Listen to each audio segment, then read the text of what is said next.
uje utawale sauti zetu, nyimbo nazo sala uziagize, imani izidi ikamilike, pendo liwe safi na njia nuru. Yesu uje kwetu, utubariki. Yesu uje kwetu, uwe karibu.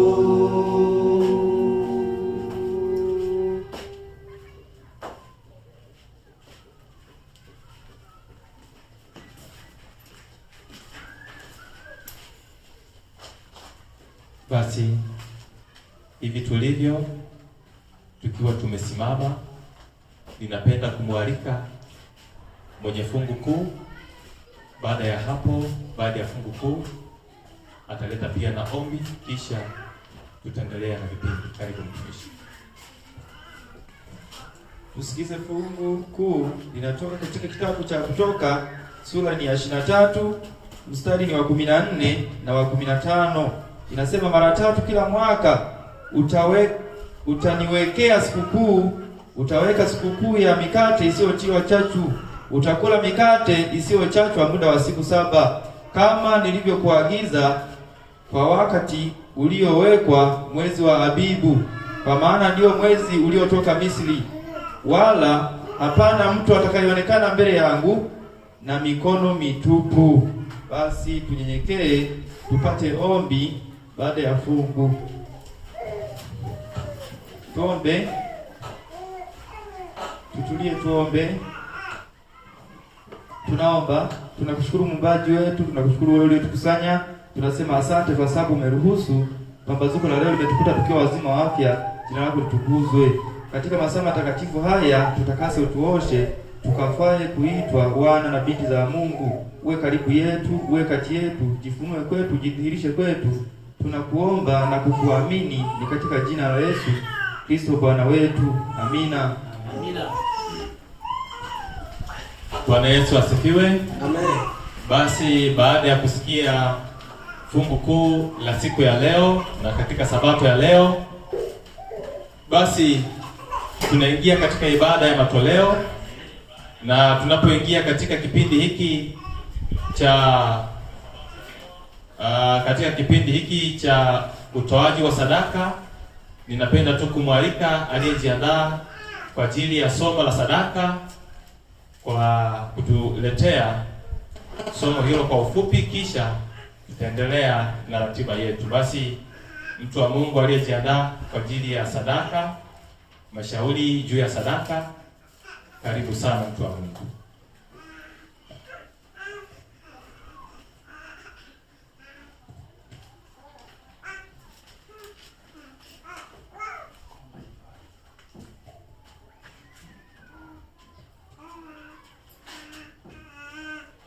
Bwana ni mwema wakati wote. Wakati wote. Bwana ni mwema. Basi tutakwenda kuleta maandiko ya sadaka ili ya kwamba tupate ushauri juu ya mashauri ya sadaka.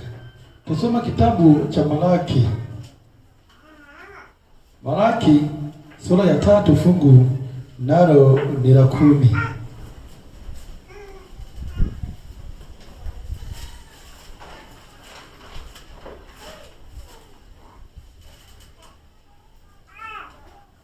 Malaki sura ya 3:10 nasema, leteni zaka kamili ghalani, ili kiwemo chakula katika nyumba, kiwemo chakula nyumba.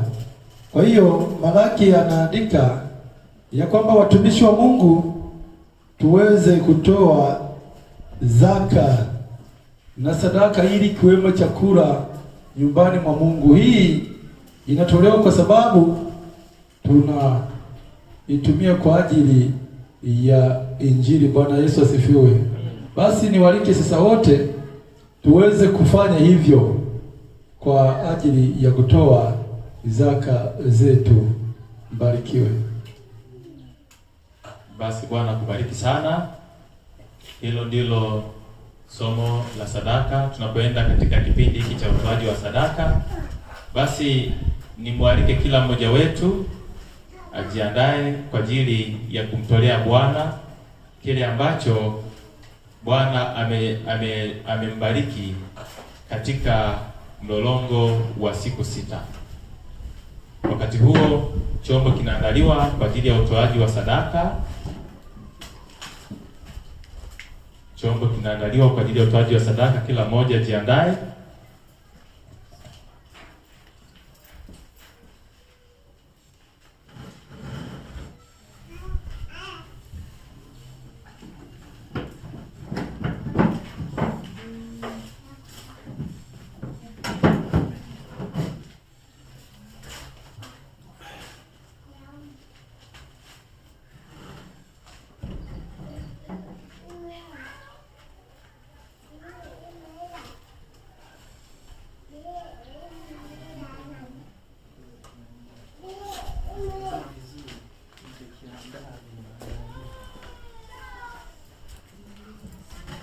Basi tunapoingia kwenye kipindi hiki cha utoaji wa sadaka, ninawaalika tu nyote sasa tuweze kusimama.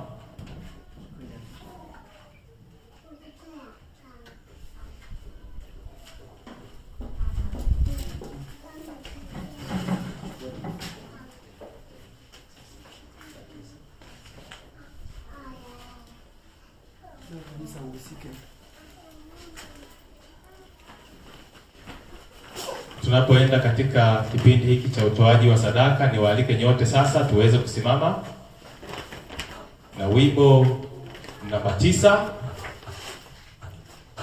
Wimbo namba 9. Wimbo namba 9 kwa ajili ya kutoa zaka na sadaka zetu ambazo Mungu ametujalia. Muumbaji mfalme, Muumbaji mfalme, tuimbe. Muumbaji mfalme, vitu vyote vyako ni kwa ukarimu wako ninabarikiwa, ni kwa ukarimu wako ninabarikiwa. Uliyeniumba na kutegemea, sina budi kuzisifu hisani zako kuu, sina budi kuzisifu hisani zako kuu. Nitatoa nini kwanza vyote vyako, upendo wako wadai moyo wa shukrani, upendo wako wadai moyo wa shukrani. Nipewe neema, niwe na uwezo wa kuishi kwako Bwana siku zangu zako, wa kuishi kwako Bwana siku zangu zako.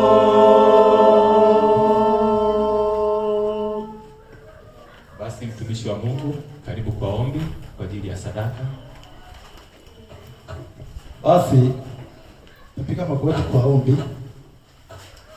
Basi uhimidiwe Mungu muumbaji wetu, kwa sababu imekupendeza pia sabato hii ya leo watu wako warudishe na watoe kila ambacho umewajalia. Mungu wetu, jina lako lipewe sifa. Tunapoendelea kwa ibada inayoendelea, pia endelea kuhusika kwa namna moja ama nyingine, ili kuhakikisha unatuondoa katika ulimwengu huu wenye shida na changamoto kwa ajili ya kuja kurithi uzima wa milele. Naamini utafanya hivyo.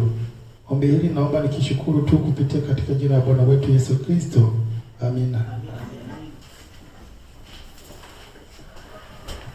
Bwana Yesu asifiwe. Haleluya. Basi niwakaribishe tena katika kipindi kingine, ni kipindi cha utambulisho. Bwana Yesu asifiwe. Amina.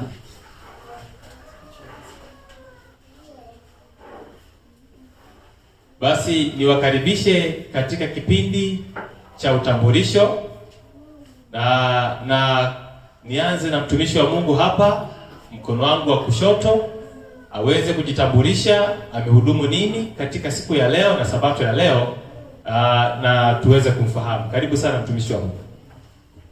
Haleluya. Amina. Bwana ni mwema wakati wote. Bwana ni mwema. Salimiane kwa kupungiana mkono. Bwana Yesu asifiwe. Amina. Hiyo ni ishara ya kushikana mkono. Bwana Yesu asifiwe sana. Amina. Basi mimi kwa jina ni Manase Samsoni Ngelijoro. Hilo ndilo jina langu. Bwana tubariki. Na zaidi ya yote endelee kututia nguvu kuhakikisha tunaushinda ulimwengu uliochafuka. Bwana Yesu asifiwe sana. Karibuni katika ibada na karibuni nyumbani pia. Bwana awatangulie katika yote katika jina la Yesu Kristo. Amina. Amina. Basi mtumishi wa Mungu karibu. Wapendwa, haleluya. Amina. Tupungiane mkono kidogo. Jina langu ni Baraka Jinai, nimehusika kwa fungu kuu. Karibuni katika ibada ya leo. Amina. Amina. Amina sana mtu wa Mungu, barikiwa sana. Haleluya. Amina. Basi na mimi mwenyewe hapa niliyesimama mbele yenu ninaitwa Amoni Faustini. Katika sabato ya leo nimekuwa mwenyekiti, na niwakaribishe sana katika ibada ya siku ya leo, na Mungu awabariki sana. Amina.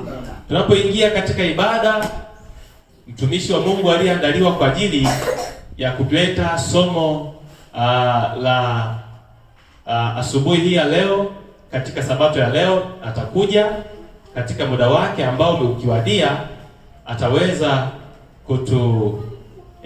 kujitambulisha, lakini pia ataweza kutuongoza na kutuletea neno la Mungu ambalo ameziandaa kwa muda wa siku 6, lakini pia atakuwa na maneno mengi ya kuzungumza nasi. Tutaweza kumpatia nafasi, atajitambulisha pia. Na tunapoingia katika ibada ya neno la Mungu, basi nipende kualika sasa tuweze kusimama tuimbe wimbo kwa ajili ya kumtukuza Mungu anapokwenda kusimama mtumishi wa Mungu kwa ajili ya kipindi cha asubuhi hii ya leo.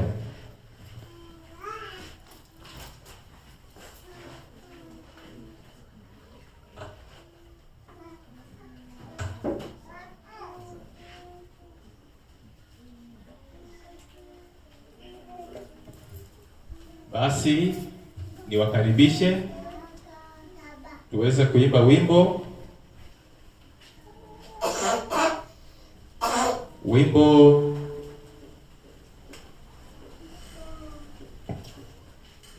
nambari 140. Nitwae hivi nilivyo. Tuimbe. Nitwae hivi nilivyo, umemwaga damu yako, nawe ulivyoniita Bwana Yesu, sasa naja hivi nilivyo, si langu kujiosha,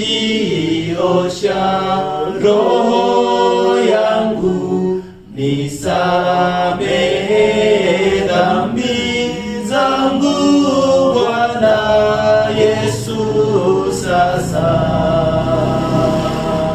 naja hivi nilivyo, sio furaha moyoni, daima ni mashakani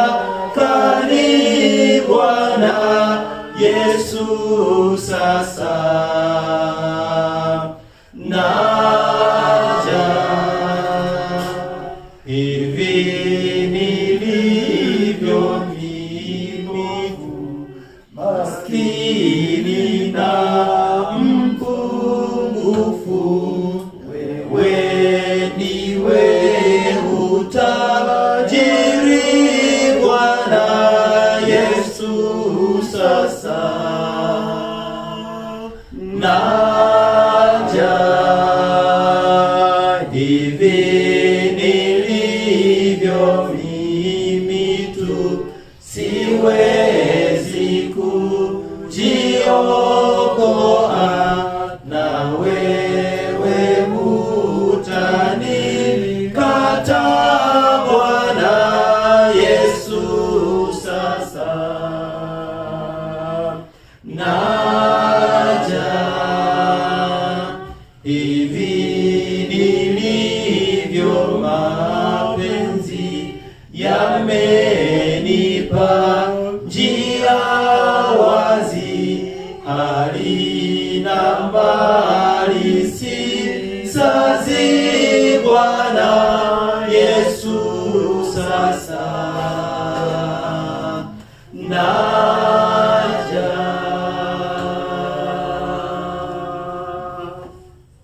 Tuombe.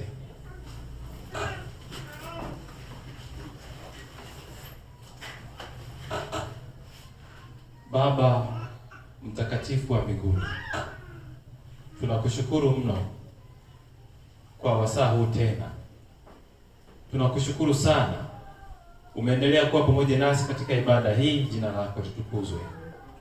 Baba, tunaomba uwe pamoja nasi sasa katika kipindi hiki na vipindi vyote. Mtumishi wako anapokwenda kusimama kwa ajili ya neno lako, umtumie sawa sawa na mapenzi yako. Ndivyo tunavyoomba kupitia jina la Yesu Kristo. Amina. Amina. Basi mtumishi wa Mungu, tunakualika sasa, karibu kwa ajili ya kuweza kumtukuza Mungu na kulilisha kundi la Bwana. Karibu sana kwa Mungu.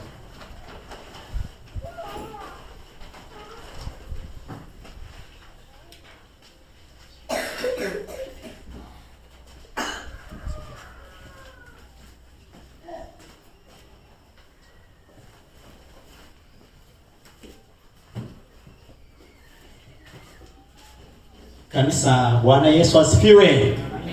Basi tunamshukuru Mungu wetu katika sabato hii ya leo ambayo wana na binti zake ametukutanisha ili ya kwamba kanisa la duniani liungane na kanisa la mbinguni kwa ajili ya kumwabudu Mungu wa pekee wa kweli na mwanae Yesu Kristo aliyemtuma. Bwana Yesu asifiwe.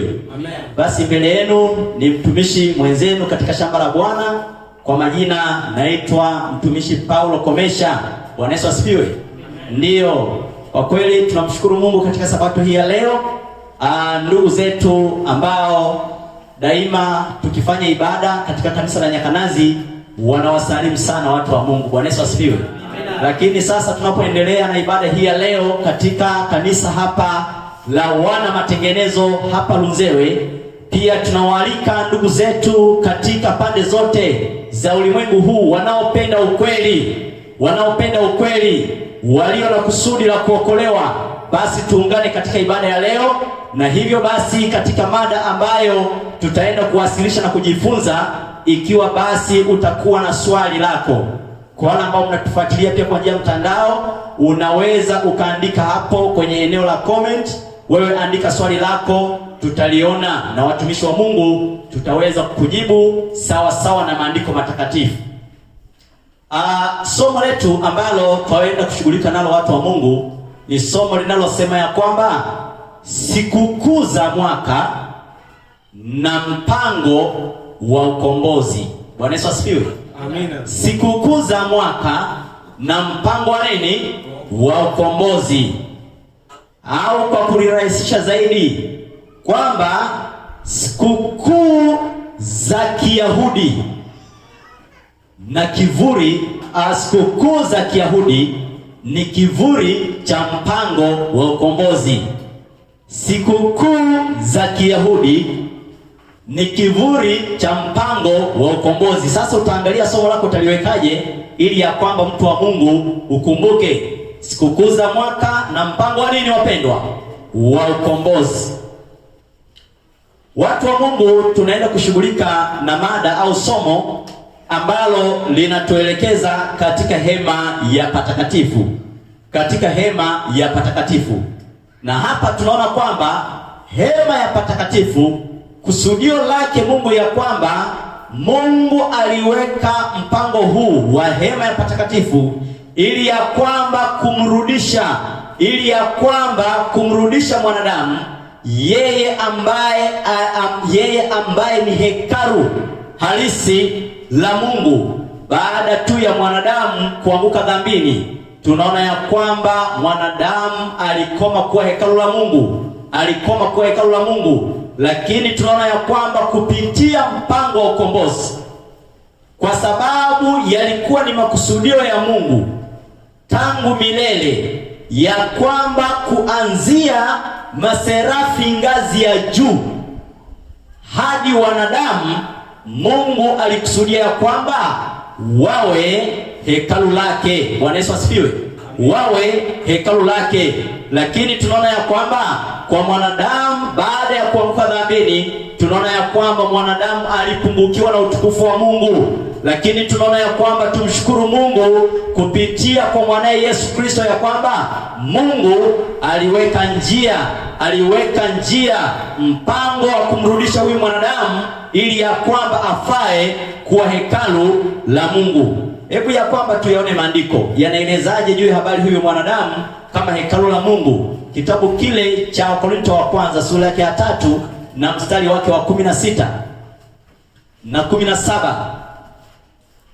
Wakorintho wa kwanza, msomaji aliyepo, Wakorintho wa kwanza sura yake ya 3, sura yake ya 3 mstari wa 16 na 17. Neno la Mungu linasema. Ndio. Neno la Mungu linasema. Ndio. 13. Sasa msomaji, sogea hapa mbele, mtu wa Mungu, ili kusudi tusiweze kukatika katika, watu wanatufuatilia.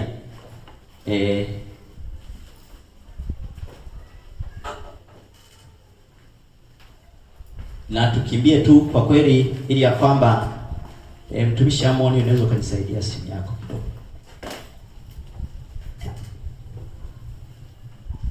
Asante watu wa Mungu, tunaendelea. Msomaji, tukimbie sasa ili ya kwamba twende na wakati wetu. Wakorintho wa kwanza 3:16 na 17. Tukimbie mtumishi. Neno la Mungu linasemaje? Hamjui ya kuwa ninyi mmekuwa hekalu la Mungu? Kwamba hamjui ninyi mmekuwa hekalu la Mungu, na ya kuwa Roho wa Mungu anakaa ndani yenu. Kama mtu akiliharibu hekalu la Mungu, Mungu atamharibu mtu huyo. Kwa maana ndio hekalu la Mungu ni takatifu, ambalo ndilo ninyi. Wapendwa, Bwana Yesu asifiwe. Amina. Tunaelezwa ya kwamba sisi ni hekalu la Mungu, na hivyo tunaeleza ya kwamba hekalu la Mungu ni miili yetu. Kwa hiyo tumshukuru Mungu ya kwamba hata baada ya dhambi kuingia, tunaona ya kwamba Mungu aliweka mpango kwa ajili ya kumrudisha mwanadamu ambaye kwa kweli baada ya dhambi kuingia alipungukiwa na utukufu wa Mungu. Lakini ambacho tunakiona watu wa Mungu ya kwamba kupitia kwa Bwana wetu Yesu Kristo, wanadamu tunarudishwa ya kwamba tuwe hekalu la nani? La Mungu. Na hapo tu sasa tunaeleza ya kwamba mpango huu Mungu aliweka katika vielelezo. Au katika mifano. Katika kitabu kile cha Kutoka. Au hebu tuanze kuanzia pale Edeni. Tunaelezwa habari ya mpango huu jinsi ambavyo uliwekwa. Maana baada tu ya dhambi kuingia, tunaona ya kwamba Mungu anaudhihirisha mpango huu ambao uliwekwa wa kumkomboa mwanadamu kupitia kwa mwanae Yesu Kristo. kitabu kile cha Mwanzo 3 mstari wake wa 15. Lakini tunaweza tukaendelea hapo, nitakwambia mtu wa Mungu mahali pa kuoshia. Mwanzo 3:15. Ndio. Neno la Mungu linasema, ndio, nami nitaweka uadui kati yako na huyo mwanamke, ndio, na kati ya uzao wako na uzao wake, ndio, huo utakuponda kichwa, ndio, na wewe utampona kisigino. Ndio. Akamwambia mwanamke, ndio, hakika nitakuzidishia uchungu wako, ndio, na kuzaa kwako kwa utungu, ndio, utazaa watoto, ndio, na tamaa yako itakuwa kwa mmeo, endelea, naye atakutawala. Ndio. Akamwambia Adamu, ndio, kwa kuwa umesikiliza sauti ya mke wako, ndio, ukala matunda ya mti ambao nilikuagiza nikisema usiale, ndio, ardhi imelaaniwa kwa ajili yako, ndio, kwa uchungu utakula mazao yake siku zote za maisha yako. Endelea. Michongoma na miiba itakuzalia, nawe utakula mboga za kondeni. Endelea. Kwa jasho la uso wako utakula chakula hata utakapoirudia ardhi. Endelea. Ambayo katika hiyo ulitwaliwa. Endelea. Kwa maana mavumbi wewe, ndio, nawe mavumbini utarudi. Ndio. Adamu akamwita mkewe jina lake Hawa, ndio, kwa kuwa yeye ndiye aliye mama yao wote walio hai. Ndio. Bwana Mungu akawafanyia Adamu. Hapo ndipo kwenye pointi. Bwana Mungu akawafanyia Adamu, ndio, na mkewe, ndio, mavazi ya ngozi. Mavazi ya nini? Ya ngozi. Mavazi ya nini? Ya ngozi. Kwa hiyo tunaona ya kwamba katika kumkomboa mwanadamu, Mungu anapoweka uadui kati ya uzao wa mwanamke na uzao wa njoka, tunaona ya kwamba tayari hapo ilikuwa inatangazwa vita ya kwamba shetani hataendelea kumtawala daima mwanadamu. Kulikuwa na uzao wa mwanamke ambaye angeweza kumponda kichwa nani? Yule joka ambaye ni shetani. Lakini tunaelezwa ya kwamba uzao wa mwanamke ulikuwa ni utabiri ya kwamba Yesu Kristo mwana wa Mungu angechukua asili yetu ya kibinadamu na kuzaliwa na mwanadamu kwa ajili ya kumkomboa mwanadamu. Lakini tunaona ya kwamba wazazi wetu wa kwanza walifanyiwa mavazi ya nini wapendwa? Ya ngozi. Maana yake kwamba kuna mnyama alikufa. Bwana Yesu asifiwe. Kuna mnyama alifanyaje wapendwa? Alikufa. Kuna damu ilimwagika. Hebu tuende kitabu kile cha Walawi 17 mstari wa 11. Mambo ya Walawi 17 mstari wa 11. Mambo ya Walawi sura ya 17 mstari wa 11. Kuna damu ilimwagika kwa sababu huyu aliyekuwa ametenda dhambi, Adam na Hawa, walipaswa waangamie hapo hapo. Lakini tunaona ya kwamba kuna mbadala ambaye alikufa badala yao. Lakini tunaona ya kwamba Mungu alianza kufundisha haya masomo kwa mifano. Na hapa tunaona ya kwamba ni kupitia wanyama walio safi walikuwa wakitolewa kafara. Kitabu kile Mambo ya Walawi 17:11. Neno la Mungu linasemaje? Kwa kuwa uhai wa mwili katika hiyo damu. Nami nimewapa ninyi hiyo damu juu ya madhabahu ili kufanya upatanisho kwa ajili ya nafsi zenu. Kwa tunaona ya kwamba uhai wa mwili uko katika hiyo nini? Damu. Kwa hiyo kwamba Adam na Hawa walipaswa kumwaga nini? Damu. Lakini badala yake tunaona ya kwamba kuna mnyama pale alichinjwa, mavazi yake wakavishwa. Bwana Yesu asifiwe. Na mnyama huyo, kondoo aliyechinjwa, alikuwa akimwakilisha Kristo, yeye aliye mwana kondoo wa nani? Wa Mungu, azichukue dhambi za nini wapendwa? Za ulimwengu. Tunaona ya kwamba Mungu alianza kukifundisha kizazi kuanzia kwa wazazi wetu wa kwanza, hatua kwa hatua kupitia vielelezo hivyo. Lakini tunaona ya kwamba hadi kipindi cha wana wa Yakobo, wana wa Israeli wanapochukuliwa wanapoenda utumwani Misri, wanakaa kule kwa muda wa miaka 430. Tunaona kwamba baada ya kipindi chao cha kukaa utumwani kinapokoma, wanapoachiliwa wakiwa jangwani, Mungu anamuita Musa mlimani. Bwana Yesu asifiwe. Anamuita Musa mlimani na kumpatia maelekezo. Na katika maelekezo ambayo Musa alipewa, Musa kwanza alipewa mbao 2 za mawe, ambazo tunaona kwamba katika hizo mbao 2 za mawe ziliandikwa amri 10 za nani? na hizo amri 10 za Mungu aliandika Mungu mwenyewe, hakumwachia Musa aandike.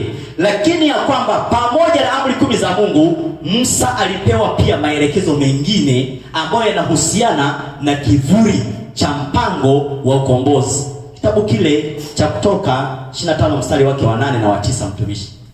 Kutoka 28 mstari wake 25 mstari wake wa 8 na wa 9. Na hili somo ni sehemu ya kwanza, watu wa Mungu. Tutaweza kuendelea katika sehemu yake ya pili. Twende mtumishi, tunajenga msingi. Ninasemaje? Nao wanifanyie patakatifu. Nao na wanifanyie patakatifu, ili nipate kukaa kati yao. Ili nipate kukaa kati yao. Sawa sawa na haya yote, ndiyo nikuonyeshayo mfano wa maskani. Sawa sawa na haya yote ni kuonyesha mfano wa maskani na mfano wa vyombo vyake vyote. Ndiyo. Ndivyo mtakavyovifanya. Ndivyo mtakavyovifanya. Kwa hiyo Musa alioneshwa habari ya maskani ya mbinguni, hekalu la mbinguni, na kuoneshwa ya kwamba kawaambie wana wa Israeli wanifanyie patakatifu. Lengo ni kwamba nipate kukaa katikati yao. Kwa tunaona lengo la patakatifu ni Mungu akae katikati. Na tunaona kwamba patakatifu, lengo lake hili somo lilikuwa linaulenga mwili wa mwanadamu ambao ni hekalu la nani? Mungu anapaswa kukaa ndani, na anakaa ndani yetu. Tunaona kwamba anapotupatia roho wake. Bwana Yesu asifiwe. Amen. Kwa lengo la patakatifu ili Mungu apate kukaa katikati yao. Na Musa anafanya mfano wa maskani ya wapi wapendwa? Ya mbinguni. Maana yake kwamba mbinguni ndiko kuna hekalu halisi ambalo halijafanywa kwa mikono ya nani? Ya mwanadamu. Lakini hili hekalu ambalo Musa alilifanya au aliwaambia wale Waisraeli walifanye, lilifanywa kwa mikono ya wanadamu. Kitabu kile cha Ufunuo 11 mstari wa 19 tunaelezwa habari ya kwamba mbinguni kunalo hekalu halisi ambalo Musa mfano wake alifanya, na lengo la hekalu tunaona kwamba ni kumkamilisha mwanadamu ambaye yeye anapaswa kuwa hekalu la Mungu. Ufunuo 11 mstari wa 19. Neno la Mungu linasema, ndiyo, kisha hekalu la Mungu lililoko mbinguni likafunguliwa. Ndiyo. Na sanduku la agano la kale likaonekana ndani yake. Soma vizuri mtumishi. Kwamba kisha hekalu la Mungu lililoko mbinguni likafunguliwa. Ndiyo. Na sanduku la agano la kale. Na sanduku la agano lake. Na sanduku la agano lake. Ndiyo. Likaonekana ndani ya hekalu lake. Likaonekana ndani ya hekalu lake. Ndiyo.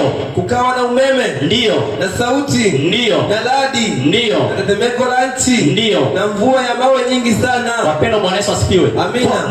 Kwamba tunaambia kwamba na kisha hekalu la Mungu liko wapi? Mbinguni. Likafunuliwa. Hilo ndilo hekalu ambalo mfano wake Musa sasa alifanya maskani ambayo wana wa Israeli wakiwa jangwani walikuwa na hama nayo, kituo kimoja baada ya kingine, kituo kimoja baada ya kingine. Lakini tunaambiwa kwamba akaambiwa kwamba afanye na vyombo vyake kama alivyooneshwa. Lakini tunaeleza ya kwamba Musa alipopanda mlimani alikaa kule siku ngapi? 40. Siku 40 mchana na usiku. Lakini tunaambiwa kwamba Musa anapomaliza sasa kupewa maelekezo hayo, Musa amechukua zile mbao 2 za mawe ambazo ziliwekwa ndani ya sanduku la nini? La agano. Lakini yale maelekezo mengine ambayo Musa sasa alipewa nafasi ya kuyaandika mwenyewe, alipoyaandika mwenyewe, hayo ni pamoja sasa na huduma za ambazo zingeendeshwa patakatifu. Ambazo zingeendeshwa wapi? Kitabu kile cha Kumbukumbu la Torati sura ya 31, tuanze na mstari wake wa 24. Kitabu cha Kumbukumbu la Torati sura ya 31, anza na mstari wake wa 24, nenda mpaka 26 mtumishi. Neno la Mungu linasema, ndiyo, basi ikawa hapo Musa alipomaliza kuandika maneno ya Torati hii katika chuo. Kwa hiyo kuna maneno ambayo Musa alipewa nafasi ayaandike yeye kwa mkono wake katika chuo cha Torati, hata yakaisha. Ndipo Musa akawaamuru Walawi waliokuwa wakilichukua sanduku la agano waliokuwa wakilichukua sanduku la nini? La Bwana. Sanduku la Bwana lilikuwa ndani yake na amri 10 za nani? Za Mungu. Ndiyo. Akawaambia, twaeni chuo hiki cha Torati, mkiweke kando ya sanduku la agano la Bwana. Mkiweke kando. mkiweke kando ya nini? Ya sanduku la Bwana ndiyo Mungu wenu, ndiyo ili kiwepo kama shahidi juu yako. Wapendwa, Bwana Yesu asifiwe. Sasa iko hivi, watu wa Mungu, kuna sanduku la agano la Bwana ambalo ndani yake kuna amri 10 za nani? Za Mungu, ambazo Mungu ameandika kwa kidole chake. Na hizi amri 10 za Mungu tunaona kwamba ni tabia ya nani? Ya Mungu. Lakini tunaeleza ya kwamba kuna chuo cha Torati ambacho kwamba kilibeba maelekezo mengine yanayohusiana na mpango wa ukombozi, na ndani yake kukiwemo makutano au sikukuu ambazo wana wa Israeli waliagizwa kuziazimisha kama kivuli cha mpango wa ukombozi. Mpango wa nini? Wa ukombozi. Ziliandikwa katika kile chuo cha nini? Cha Torati. Katika chuo cha nini? Cha Torati. Sasa tunaona watu wa Mungu katika kuyafanya hayo yote, tunaona ya kwamba Musa akaagizwa sasa kwamba awaambie wana wa Israeli na wafanye hivyo. Kwa hiyo basi walipoanza huduma hizi za patakatifu, wana wa Israeli wakiendelea na safari ambayo walikuwa na hama kituo kimoja baada ya nini? Na tunaona kwamba hii hema au hii maskani walipofika katika nchi ya Kanaani, katika nchi ya nini? Lilijengwa jengo ambalo lilikuwa halihamishiki. Lilijengwa jengo ambalo halihamishiki, au kilichaguliwa kituo ambacho kwamba wana wa Israeli wangekutanika kutoka kila pande, kutoka kila nini wapendwa? Wanakutanika hapo katika hiyo hema au katika hilo hekalu. Na ndiyo maana sasa Mungu anatoa maagizo haya kwa Musa. Kitabu kile cha Kutoka, twende kitabu kile cha Kutoka mtumishi. Kitabu cha Kutoka sura yake 24. Kitabu cha Kutoka sura 24, hebu nenda mstari wake wa 14 na 15. Neno la Mungu linasema, ndiyo, akawaambia hao wazee. Hebu nenda 23 Kutoka 23:14 na 15, hapo sawa. Neno la Mungu linasema, ndiyo, mara 3 kila mwaka. Mara 3 kila mwaka mtaniwekea sikukuu. Utaiweka sikukuu ya mikate isiyotiwa chachu. Ndiyo. Utakula mikate isiyochachwa. Ndiyo. Muda wa siku 7. Sasa iko hivi, watu wa Mungu, Mungu akamwagiza Musa ya kwamba wana wa Israeli wataendelea na majukumu yao, lakini mara 3 kwa mwaka watamwekea Mungu nini wapendwa? Sikukuu. Kwa hiyo wana wa Israeli tunaona ya kwamba katika mwaka waliweza kuwa na makusanyiko na makutano ya awamu tatu.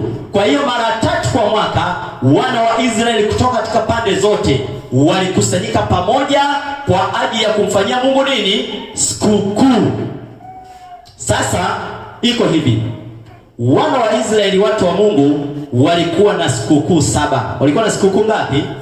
7. Walikuwa na sikukuu 7, tutaziona hapa. Lakini hizi sikukuu 7 zilisherehekewa katika makusanyiko mangapi? 3. Katika makusanyiko mangapi? 3. Maana mara 3 kwa mwaka walifanyeje? Walikusanyika.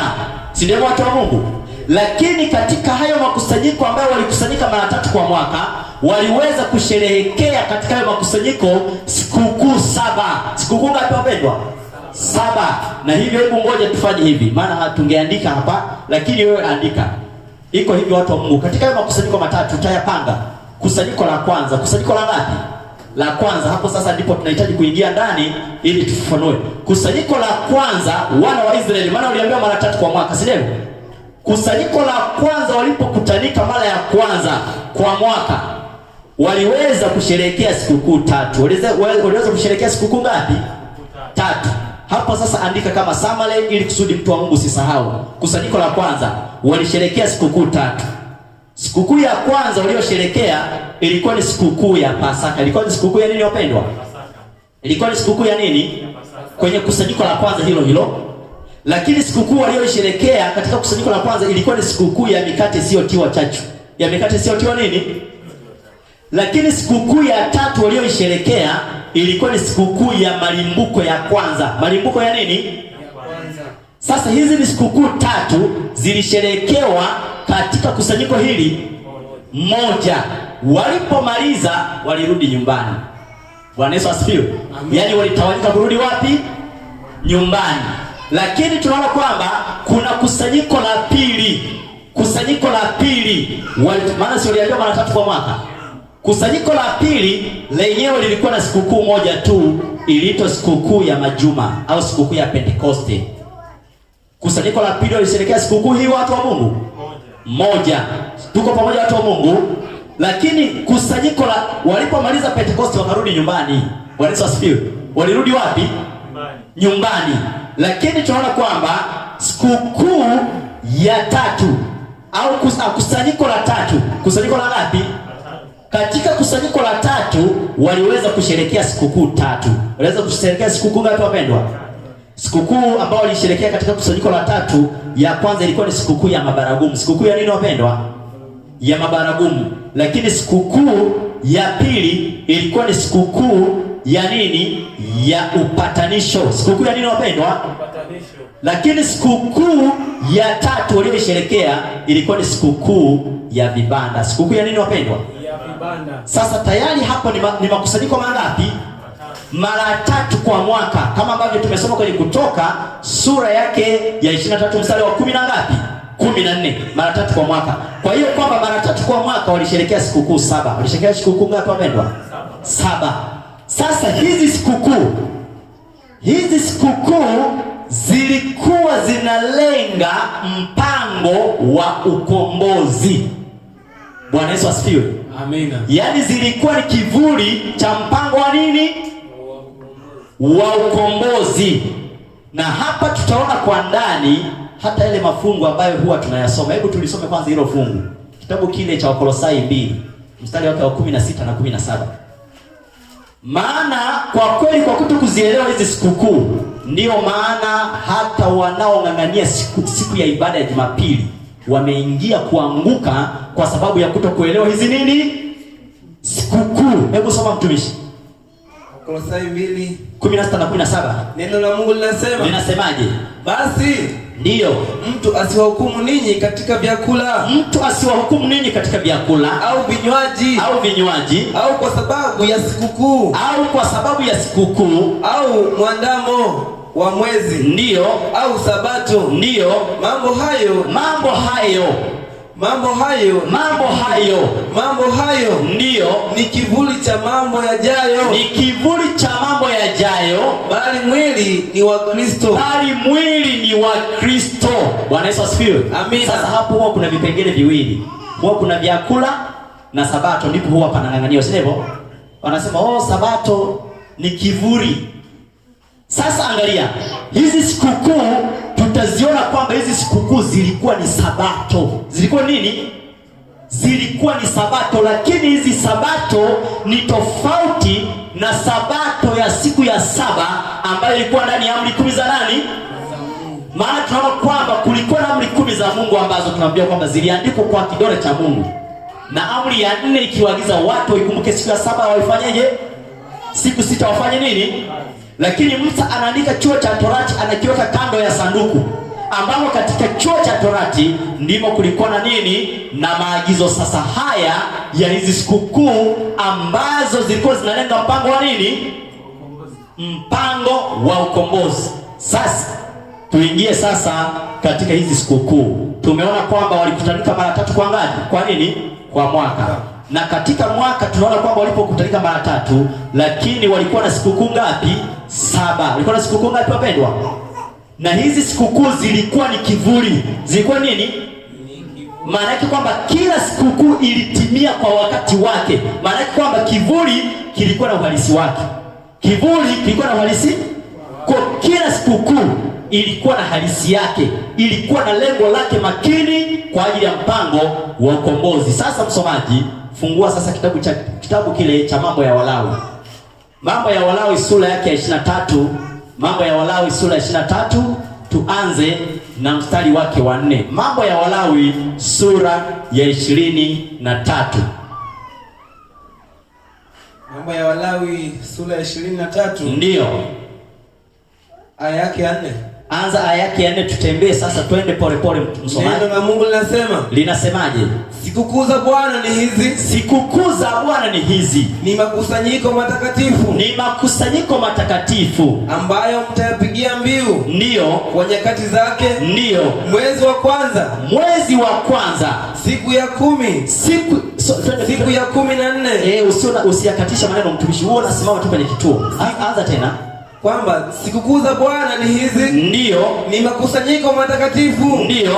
ambayo mtayapigia mbiu. Ndio. Kwa nyakati zake. Ndio. Mwezi wa kwanza. Mwezi wa kwanza. Siku ya 14 ya mwezi. Siku ya 14 ya mwezi. Wakati wa jioni. Wakati wa jioni. Ni Pasaka ya Bwana. Ni Pasaka ya nani? Ya Bwana. Ni Pasaka ya nani? Ya Bwana. Siku ya 14 ya mwezi wa ngapi?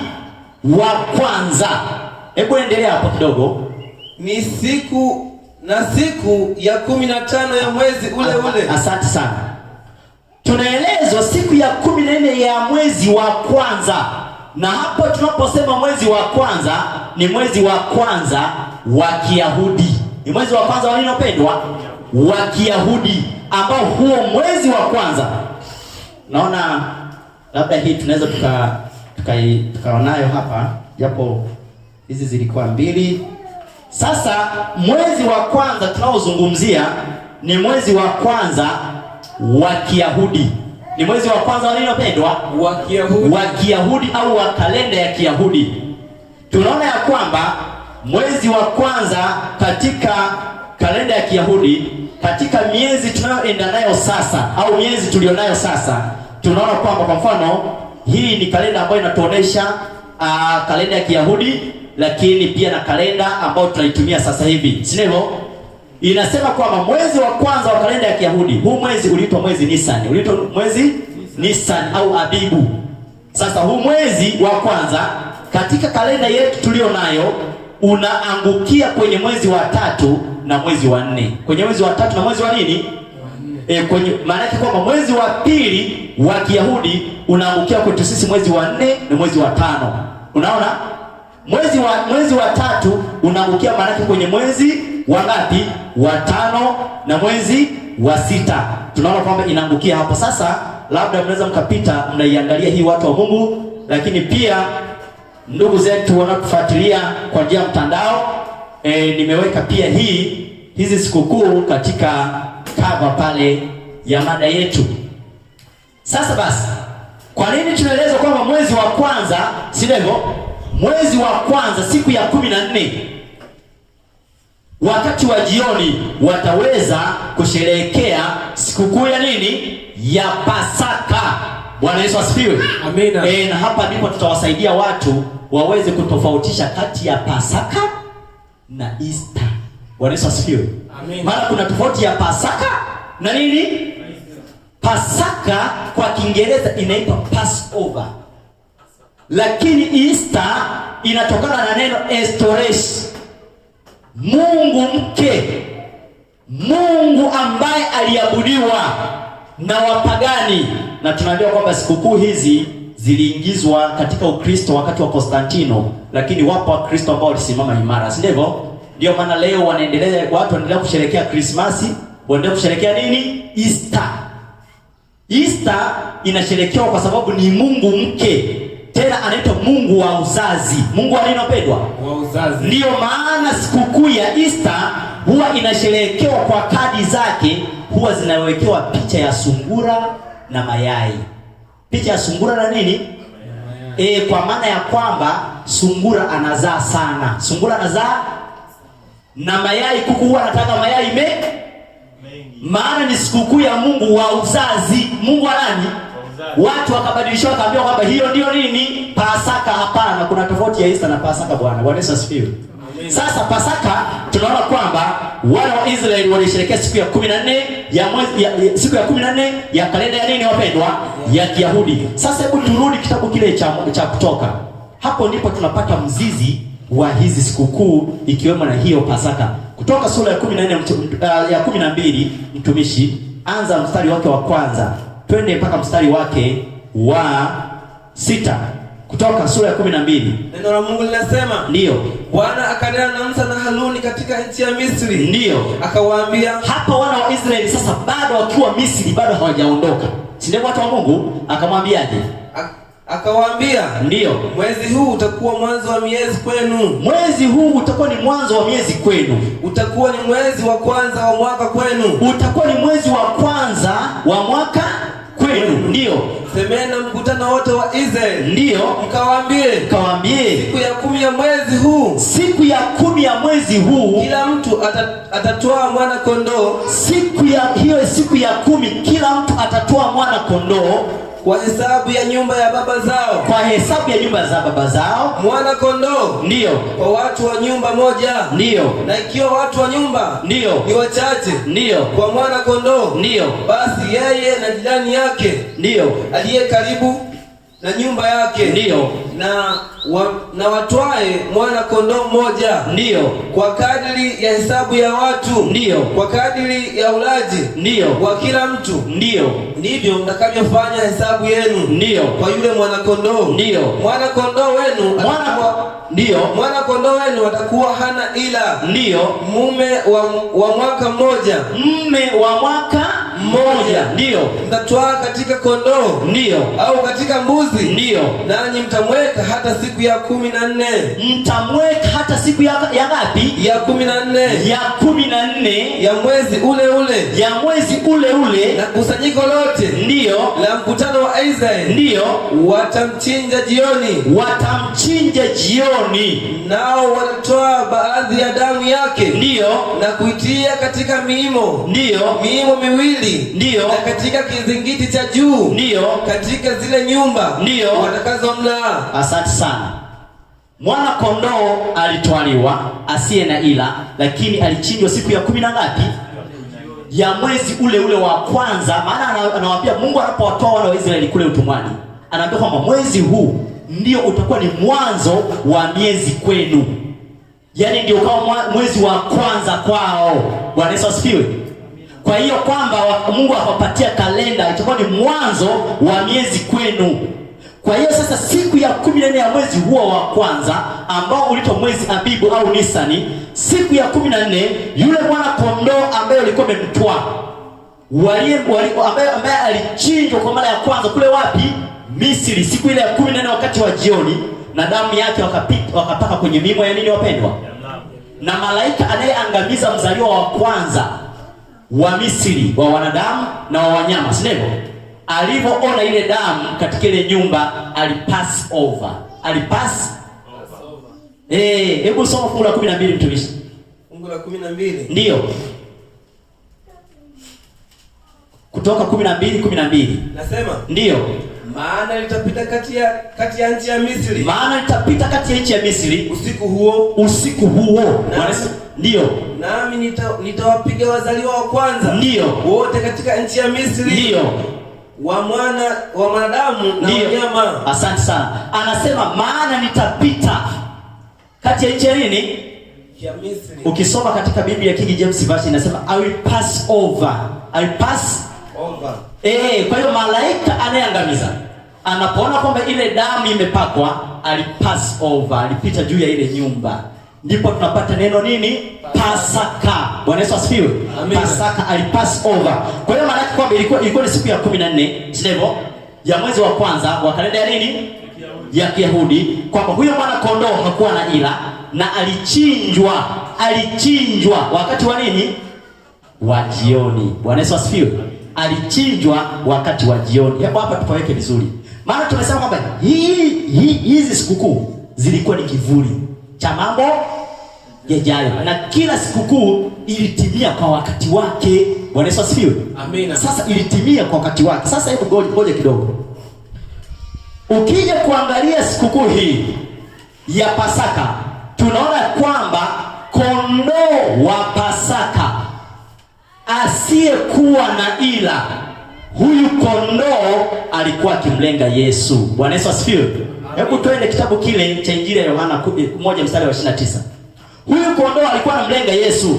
Sasa hapa tunaenda kwenye utimilifu. Si ndio watu wa Mungu? Tutaenda sikukuu moja baada ya nyingine. 1:29 kitabu kile cha Injili ya Yohana. Soma msomaji. Neno la Mungu linasema. Inasemaje? Siku ya pili yake. Ndiyo. Amona Yesu anakuja kwake. Ndiyo. Akasemaje? Tazama mwana kondoo wa Mungu. Tazama mwana kondoo wa Mungu. Aichukuae dhambi ya ulimwengu. Aichukuae dhambi ya nini wapendwa? Ya ulimwengu. Tunaona ya kwamba huyu mwana kondoo hakuwa na ila wala wa. Tunaona huyu mwana kondoo alikuwa akimlenga nani wapendwa? Yesu. Sasa angalia watu wa Mungu. Huyu mwana kondoo alichinjwa wakati wa nini? Wakati wa jioni. Ile siku ya 14 ya kalenda ya Kiyahudi, wakati wa nini wapendwa? Wa jioni. Sasa angalia. Yesu wakati anakufa msalabani. Tukisoma kitabu kile cha Luka, hebu twende msomaji. Kitabu kile cha Luka 23 anza mstari wa 40 twende mpaka 44. Neno la Mungu linasemaje? Lakini yule wa pili akamjibu. Yaani wale majambazi pale. Maana Yesu alisulubiwa kati ya wezi wawili. Yule wa pili akamjibu akamwambiaje? Akamkemea akisema, ndiyo, wewe humwogopi hata Mungu? Ndiyo. Nawe katika hukumu hiyo. Ndiyo. Nayo ni haki kwetu sisi. Ndiyo. Kwa kuwa tunapokea malipo stahili kwa matendo yetu. Endelea. Bali huyu ndiyo hakutenda lolote lisilofaa. Ndiyo. Kisha akasema, Yesu, nikumbuke utakapoingia katika ufalme wako. Ndiyo. Yesu akamwambia, ndiyo, amini nakuambia leo hivi, ndiyo, utakuwa pamoja nami peponi. Sasa hoja yetu mstari wa 44, nimeona nianzie tu hapo ili tulipate tukio. Ilikuwa ni tukio gani watu wa Mungu? Nenda mstari wa 44. Neno la Mungu linasema, ndiyo, hapo ilikuwa yapata saa 6, kukawa giza juu ya nchi yote. Ndiyo. Hata saa kenda. Jua limepungua nuru yake. Ndiyo. Pazia la hekalu likapasuka katikati. Pazia lililokuwa linatenganisha vyumba viwili cha patakatifu na patakatifu katika hekalu la duniani likapasuka nini? Katikati. Ndiyo. Yesu akalia kwa sauti kuu. Akasema, Baba, mikononi mwako naiweka roho yangu. Ndiyo. Alipokwisha kusema hayo wakati wa saa 9, alikata roho. Yesu akakata nini? Roho. Wapendwa, tunaona kwamba Yesu ambaye tunaona kwamba huyu kondoo wa Pasaka alikuwa kimlenga yale majira yale ya kutoa dhabihu. Muda wa saa 9 aliyochinja huyu mwana kondoo ndio muda ule ambao Yesu alikufa msalabani. Bwana Yesu asifiwe. Amina. Kwamba utimilifu ukatimia. Lakini Paulo anatueleza zaidi kwenye kitabu cha Wakorintho wa kwanza sura yake ya 5 mstari wake wa 7. Wakorintho wa kwanza sura yake ya 5 mstari wa 7. Neno la Mungu linasemaje? Maana twaenenda kwa imani. Ndiyo. Si kwa kuona. Ndiyo. Lakini tuna moyo mkuu. Hebu Wakorintho wa kwanza mtumishi 5 mstari wake wa 7.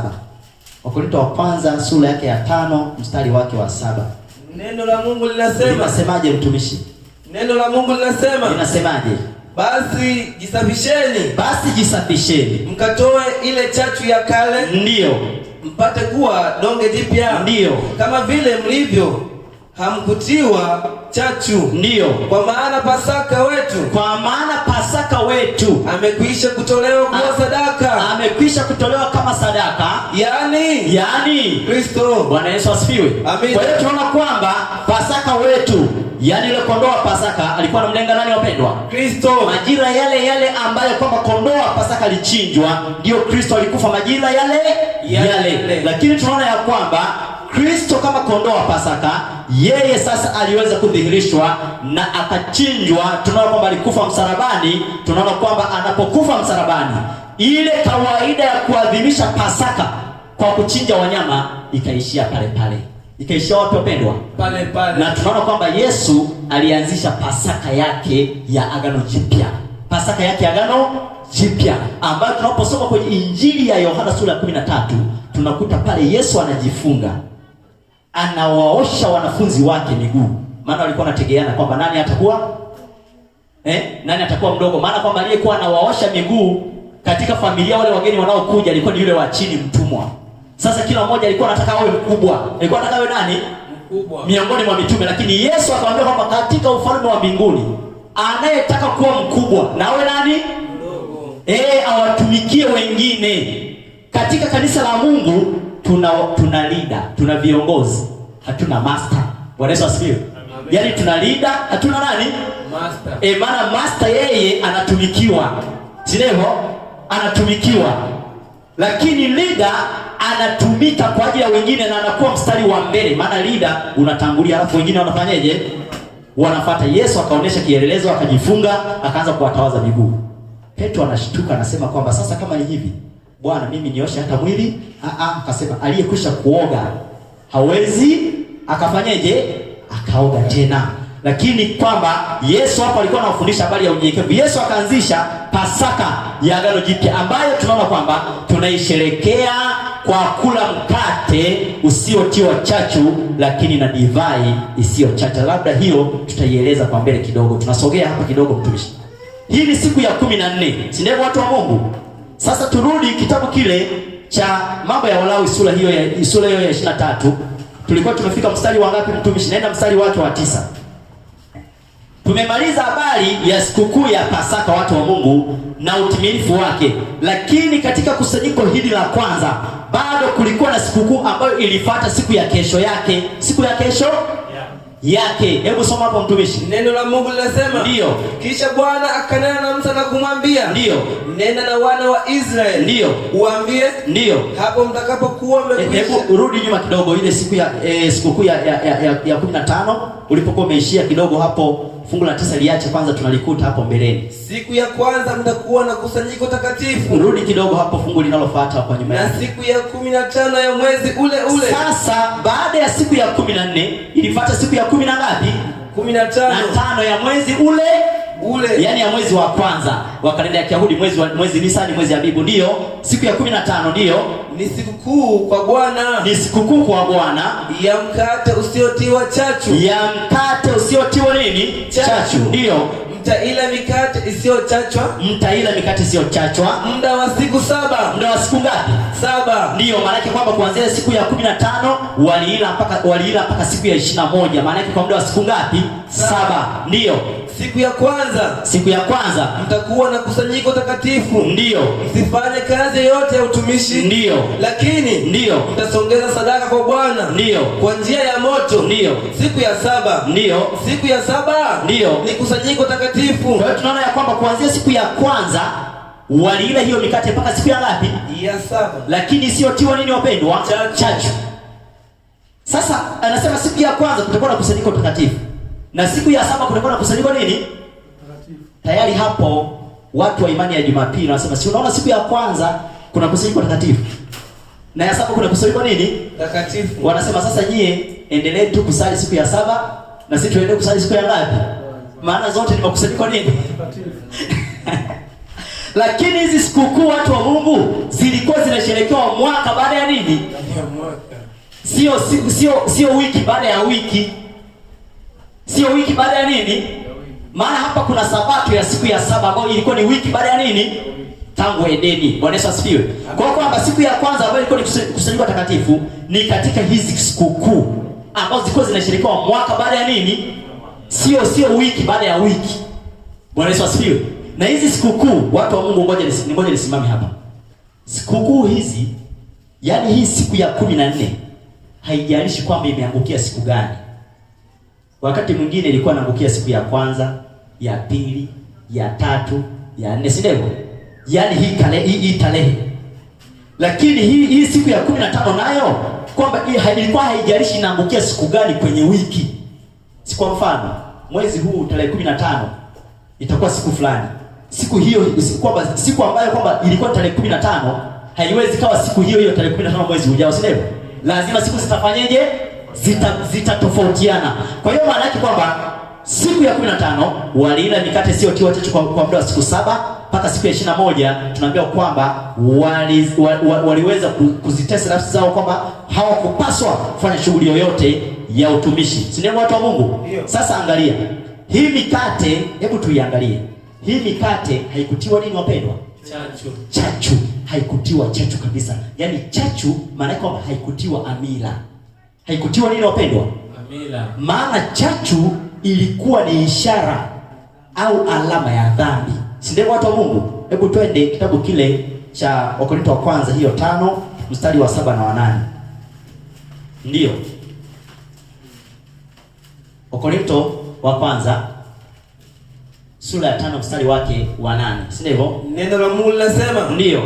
Basi ndio, na tuifanye karamu, ndio, si kwa chachu ya kale, si kwa chachu ya kale, wala kwa chachu ya ovu na ubaya, ndio, bali ndio, kwa yasiyochachika, ndio weupe wa moyo, ndio, na kweli, ndio.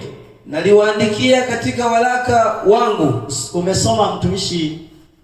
Hebu anza mstari wa 7 na wa 8 vizuri. Basi jisafisheni, mkatoe ile chachu ya kale, mpate kuwa donge jipya, ndio, kama vile ndio mlivyokuwa, ndio hamkutiwa chachu, ndio, kwa maana ndio Pasaka wetu amekwisha kutolewa kuwa sadaka, ndio, yani ndio Kristo. Unaambiwa ondoe chachu ya kale. Nenda mstari wa 8 sasa hapo. Basi ndio, na tuifanye karamu, ndio, si kwa chachu ya kale, ndio, wala kwa chachu ya uovu na ubaya, ndio, bali ndio wasiochachika, ndio weupe wa moyo, na kweli. Kwa hiyo chachu iliwakilisha ubaya au uovu. Kwa hiyo kwamba huu mkate ulioliwa ulikuwa haujatiwa nini wapendwa? Chachu, amila, ambao kwamba iliwakilisha nini? Dhambi. Tuko pamoja watu wa Mungu? Sasa wakaila kwa muda wa siku 7. Lakini nenda sasa fungu la 9. Sasa angalia, hebu malizia hapa, alafu sasa tutakuja tuangalie utimilifu wake kwamba hii mikate iliwakilisha nini. Lakini nenda hiyo sikukuu ya 3. Fungu la 9. Fungu la 9 inasemaje? Kisha Bwana akanena na Musa, ndio, na kumwambiaje? Nena na wana wa Israeli, ndio, uambie, hapo mtakapokuwa mmekwisha ingia hiyo nchi niwapayo, ndio, na kuyavuna mavuno yake, ndio, ndipo mtakapomletea kuhani, ndio, mganda wa malimbuko ya mavuno yenu, ndio, naye atautikisa, ndio, mganda mbele za Bwana, ndio, ili kwamba, ndio, ukubaliwe kwa ajili yenu. Ndio. Siku ya pili, angalia mtu wa Mungu, siku ya pili baada ya sabato, kuhani atautikisa, ndio, na siku hiyo, ndio, mtakayotikisa mganda, ndio, mtasongeza mwana kondoo, ndio, wa kiume, ndio, mkamilifu wa mwaka wa kwanza, ndio, awe sadaka ya kuteketezwa kwa Bwana, ndio, na sadaka yake ya unga, ndio, itakuwa sehemu za kumi mbili za efa, ndio, za unga mwembamba, ndio, uliochanganywa kwa mafuta, ndio, ni kafara iliyosongezwa kwa Bwana, ndio, kwa moto, ndio, kuwa harufu ya kupendeza, ndio, na sadaka yake ya kinywaji, ndio, itakuwa ni divai, ndio, robo ya hini, ndio, nanyi msile mkate, ndio, wala bisi, ndio, wala masuke, ndio, wala masuke machanga. Tulia hapo sasa, mtu wa Mungu. Kwa siku ya pili baada ya sabato, siku inayofuata baada ya sabato, watumishi wa Mungu, ni siku gani? Ya kwanza ya juma.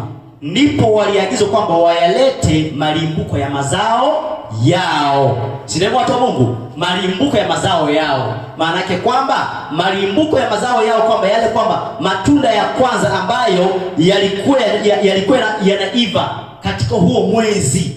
Katika huo mwezi walipaswa kuyaleta mbele za nani wapendwa? Mbele za Bwana. Na kuhani aliutikisa ule mganda mbele za Bwana, kwa sababu tunaambiwa kwamba huu mganda uliotikiswa ulikuwa ni kivuli ukiwakilisha jambo fulani. Bwana Yesu asifiwe. Sasa basi, hebu nifuatilie mtu wa Mungu. Kwanza, mkate huu usiotiwa chachu. Tumeona kwamba huu mkate usiotiwa chachu haukutiwa amila, manake walipovunja wakaula, huu mkate ulikuwa ukimwakilisha pia Yesu ambaye alivunjwa pale msalabani. Si ndio watu wa Mungu? Ukisoma kitabu cha Injili ya Yohana sura ya 6 mstari wake wa 26.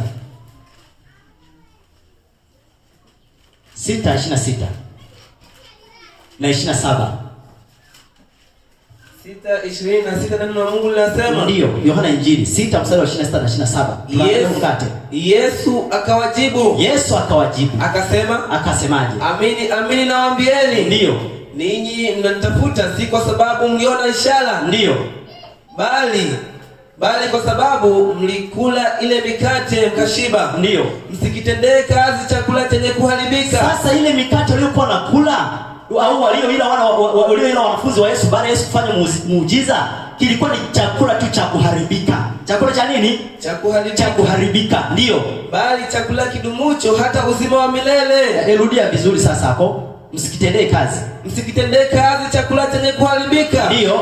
Bali chakula kidumucho hata uzima wa milele. Ndiyo. Kwa hiyo kulikuwa na chakula ambacho kinadumu hata nini? Milele. Ndiyo. Ambacho mwana wa Adamu atawapa. Ndiyo. Kwa sababu huyo ndiyo aliyetiwa muhuri na Baba. Ndiyo. Yaani ndiyo Mungu. Kwa kweli watu wa Mungu, ule mkate ambao hauharibiki, unaodumu milele, ulikuwa unamlenga Kristo mwenyewe. Bwana Yesu asifiwe. Kwa hiyo sasa ukija kuangalia tumetumia hilo fungu ambalo linazungumzia habari ya muujiza wa Yesu. Tulikuwa tunatafuta tu neno mkate inamaanisha nini. Kwa mkate ulikuwa unamlenga Yesu. Yeye ndiye chakula cha nini wapendwa? Cha uzima. Sasa hata mkate ambao uliliwa katika Pasaka haukutiwa chachu, maana yake kwamba huu mkate ulilenga mwili wa nani wapendwa? Mwili wa Yesu. Na mwili wa Yesu tunaona kwamba haukuwa na dhambi. Haukuwa na nini wapendwa? Na dhambi. Haukuwa na dhambi yoyote kabisa. Lakini tunaona ya kwamba ili kuthibitisha hilo pia tunaweza tukasoma waraka wa pili wa Petro 2 mstari wake wa 22. Hebu tuone hilo fungu. Maana Yesu hakutenda dhambi watu wa Mungu. Waraka wa pili wa Petro 2:22. 2:22 neno la Mungu linasema. Inasemaje?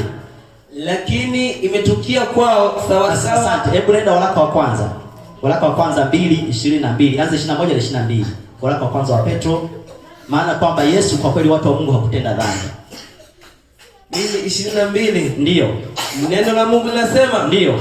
Yeye hakutenda dhambi. Hebu anzia 21 sasa. Kwa sababu ndio mlioitiwa. Maana Kristo naye ndiyo aliteswa kwa ajili yenu. Ndiyo. Akawaachia kielelezo. Ndiyo. Mfuate nyayo zake. Ndiyo. Yeye hakutenda dhambi. Yesu hakutenda dhambi. Wala hila haikuonekana kinywani mwake. Bwana Yesu asifiwe. Ndio mkate huu haukutiwa nini wapendwa? Chachu. Yesu anapoanzisha Pasaka ya Agano Jipya, tunaona kwamba tunaila kwa mikate siyotiwa chachu na juisi ya zabibu ambayo haijachachwa. Bwana Yesu asifiwe. Wakorintho wa kwanza 11 mstari wake wa 25 na 26. 25 na 26. Pasaka ambayo tunaona kwamba tunaiadhimisha sasa katika Agano Jipya ikoje? Wakorintho wa kwanza neno la Mungu linasema. Ndiyo. Na vivi hivi baada ya kula, ndiyo, akikitoa kikombe. Yesu alikitoa kikombe akisema, ndiyo, kikombe hiki ni agano jipya katika damu. Ndiyo. Katika damu yangu. Ndiyo. Fanyeni hivi, ndiyo, kila mnywapo kwa ukumbusho wangu. Kwa hiyo maana yake kwamba wanafunzi wa Kristo wanapaswa waendelee kwamba kila mnywapo kwa ukumbusho wangu. Endelea. Maana kila mlapo mkate huu. Kwa maana kila mlapo mkate huu na kukinywea kikombe hiki mwaitangaza mauti ya Bwana. Ndiyo. Hata ajapo. Wapendwa, Bwana Yesu asifiwe. Kwa hiyo wanafunzi wa Kristo, sisi kama Wakristo, watu wa Mungu katika kanisa la Mungu wakati wa mwisho, tunaambiwa kwamba tutaendelea kuadhimisha Pasaka kwa kula mkate usiotiwa chachu. Lakini tunaona kwamba na mzao wa mzabibu au juisi ambayo haijatiwa nini? Chachu, ambayo haijachacha. Lakini kama alivyoweka Yesu kielelezo, tunatawazana kwanza miguu au tunaoshana nini? Miguu. Bwana Yesu asifiwe. Kwa hiyo tunaona kwamba ndio Pasaka yetu leo. Hatuchinji wanyama. Hatuchinji, maana Pasaka wetu ameshafanyaje wapendwa? Ameshakwisha kuchinjwa. Sasa angalia, sikukuu iliyofuata ya tatu tunaambiwa kwamba ni sikukuu ya malimbuko. Tumesoma mambo Walawi 23 mstari wake wa 9. Tumeenda hapo mpaka 11 huko. Tunaambiwa kwamba waliisherehekea hii sikukuu baada ya Sabato. Baada ya nini wapendwa? Ya Sabato. Baada ya Sabato walileta mazao yao ya kwanza. Mazao yaliyotoka shambani. Hapa kuna kitu sasa watu wa Mungu nahitaji nikieleze. Mazao yaliyotoka shambani, na tunaambiwa kwamba wana wa Israeli hawakuruhusiwa kula hata masuke machanga. mpaka wayalete kwanza hayo malimbuko kwa nani? Kwa Bwana. Walipoyaleta, kuhani aliyatikisa ile siku ya pili baada ya Sabato. Baada ya nini wapendwa? Ya Sabato. Na malimbuko haya au haya mazao ya kwanza, watu wa Mungu bado yalimlenga Kristo. Yalimlenga nani wapendwa? Kristo. Yalimlenga Kristo. Kitabu kile cha Wakorintho wa kwanza sura ya 15 mstari wake wa 23. Wakorintho wa kwanza sura ya 15 mstari wake wa 23. Wakorintho wa kwanza sura ya 25 mstari wake wa 23. Neno la Mungu linasema, ndiyo, lakini kila mmoja ndiyo mahali pake. Limbuko ni Kristo. Limbuko ni Kristo. Baadaye walio wake Kristo. Ndiyo. Atakapokuja. Hapo ndipo mwisho. Asante. Kwa limbuko letu ni nani wapendwa? Ni Kristo. Kwa tunaona kwamba hii sikukuu ya malimbuko, tunaona kwamba ilikuwa inamlenga tu nani? Kristo. Ambao tunaona kwamba hii sikukuu ya malimbuko, huu mganda ulitikiswa siku ya pili baada ya Sabato. Siku ya pili baada ya Sabato, watu wa Mungu, ni siku gani? Siku ya kwanza ya juma, si ndivyo? Na tunaona kwamba Yesu ambaye ni limbuko letu, yani alifufuka, si ndivyo watu wa Mungu? Yesu alifufuka siku iliyofuata baada ya nini? Ambayo ni siku ya kwanza ya nini? Tunaposoma Luka 24 mstari wa 24, Yesu anafufuka siku ya kwanza ya nini?